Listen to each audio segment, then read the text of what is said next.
3 3-minute rounds brought to you by Pettis MMA and Ironworkers Local 8. Southpaw and Orthodox exchange. The taller, younger Joe Lewis taking the center early. For Lewis to stay on the outside of that lead foot of Brown and try to line him up or close the distance and take him down almost immediately. Great start here for Lewis. And honestly, if you're Bushido Brown, you got a kid who's got 4 first-round knockouts in his 6 victories, taking it to the canvas right away might not be the worst thing for you, even if you're on bottom.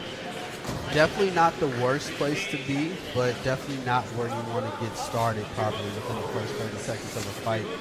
I'm not sure how comfortable Brown is on his back working and setting traps, but as we can see, he has the confidence to work up and get back to his feet. Low blow from Bushido on the get up. Looks like he tickled some of the Joe Star's constellations downstairs.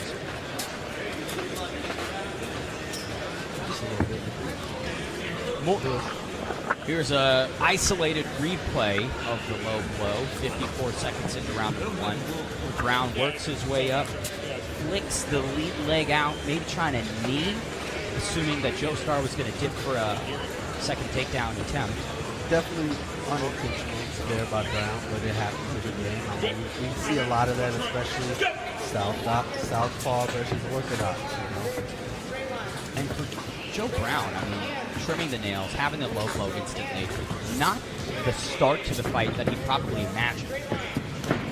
However, he can't control that, but what he can control is how he re-enters. He comes in hot. However, Lewis drops his level, shoots the double leg as Brown is fishing for a guillotine, arm in guillotine right now with 1 minute, 40 seconds to work. We saw a deep submission attempt in our curtain jerker of the night. Another submission attempt there, neither successful. Minute 30 left in round number 1. Lewis so far opted to grapple and control in the wrestling department. Perhaps doesn't want to let Brown get too free or explosive. He recognizes the physical threat that Brown imposes, and he's doing everything that he's supposed to do to control it. Right here, working in the guard here of Brown, just controlling him, keeping his head buried in his chest, keeping hip pressure forward.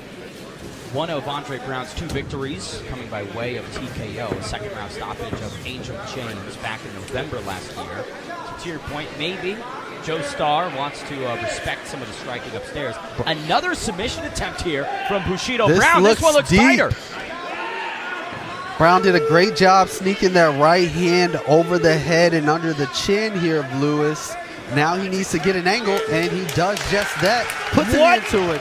What a submission from Bushido Brown. Joe Star wanted to take it to the canvas, and a supernova guillotine from Andre Brown finishes it.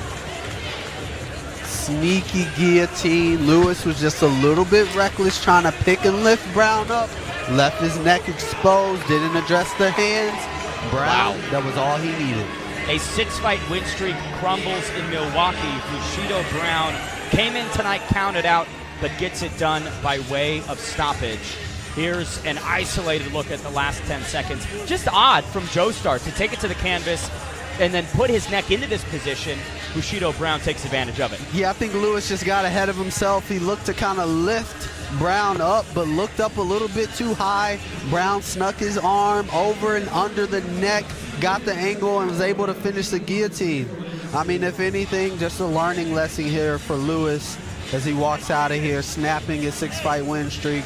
And Brown teaches the young bull a lesson. We said the 16 years of age could be a blessing and a curse, all that seasoning leading to a victory here in the landmark Credit Union Live for Bushido Brown. To make it official, we send it inside to Andrew Park. Ladies and gentlemen, referee Tom DeBell has called a stop to this contest at 2 minutes and 20 seconds of the very first round. Your winner by way of guillotine, Andre Bushido Brown. Bushido Brown taking advantage of what Joseph Lewis was giving to him. He says, hey, you want to take me down? I'm going to make you pay for it. Brown was definitely patient all the way through. I gotta be honest, wasn't looking good the start of the fight. Spent a lot of time on his back. Then we had the foul. It just seems like things were kind of trending in the wrong direction there for Brown. However, he was able to correct course. Saw that window of opportunity to isolate the neck, capitalize on the guillotine. That's all she wrote. Snapping the expectations and the win streak of Joseph Lewis in hand makes me think of the possibility for Meffi Monterosso to rise against the odds in tonight's headliner on UFC Fight Pass. These replays brought to you by Pettis MMA and Ironworkers Local 8.